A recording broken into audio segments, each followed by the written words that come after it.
Magandang araw mga repax. Luluto tayo ng ginisang pechay alahoy. Ayan, ang ingredients natin ay pechay, baboy, sibuyas at bawang. Ayan. Tapos, papakuluan natin ng konti yung baboy para sa ating sabaw.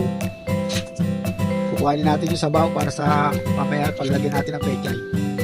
Ayan, pinatiyo natin tapos lagyan. Ayan, ginisa natin yung pinirito natin ng konti yung baboy. Okay.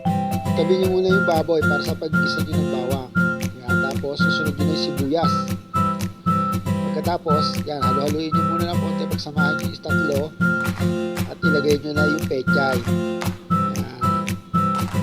Ilalagay nyo na yung pechay. Yan. Tapos, ilalagay nyo ngayon yung sabaw na kinuha nyo sa baboy para sa pagsabaw natin. Yan. Tapos, ayan na siya. Pakuluan para hanggang sa umambot.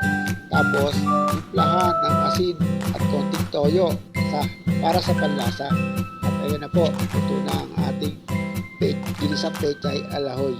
Enjoy!